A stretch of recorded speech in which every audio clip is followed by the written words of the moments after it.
All right, guys, welcome back to Mesopotamia, start to finish. There's been some development since my last podcast, or whatever the hell. So the first thing that really forced my hand, you can see I did take this territory, so that's kind of my ideal situation.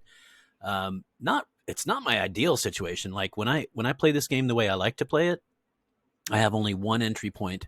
Everything else belongs to somebody else, so that I only have to attack into one and defend one territory. But so what happened here is I at least had it down to 4. We talked about that last video.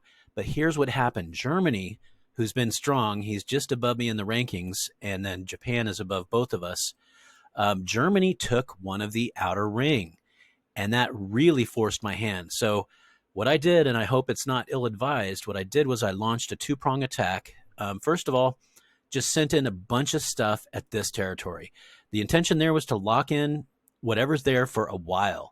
So you can see I'm streaming in cars, which is dumb. You don't attack with cars, you defend with them. I've got one cannon coming in here to attack.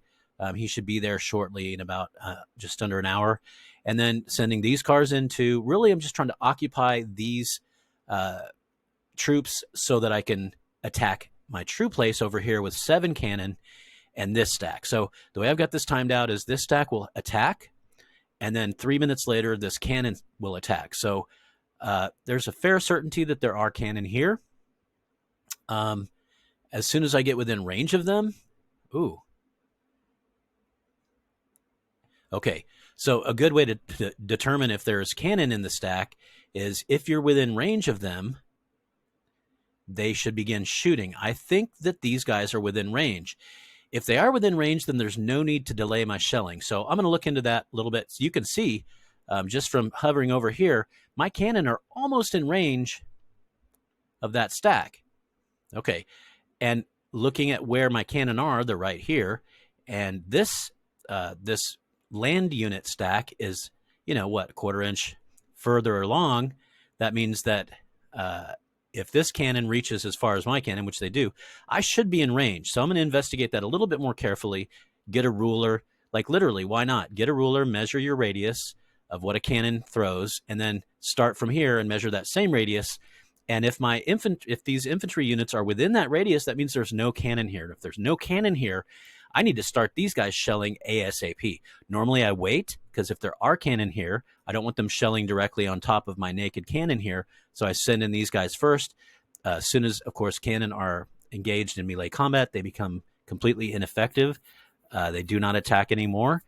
So, all right, that'll be interesting to see. Next video, I'll catch you up on that. But the idea here is I'm sacrificing some troops over here, and I'm making a rush to the center. I really want to take this oil field.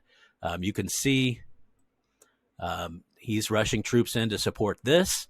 I don't know how much stuff he's got left, but he is above me in the rankings here. You can see here I am, and here he is right above me. And as I mentioned, Japan at the top of the stack there. So it's time. I've got to capture this and defend it. If I can capture it and defend it and hold it, then I'll be good as gold. And by the way, I will get a double wheat. You can see I'm low on the foodstuffs here.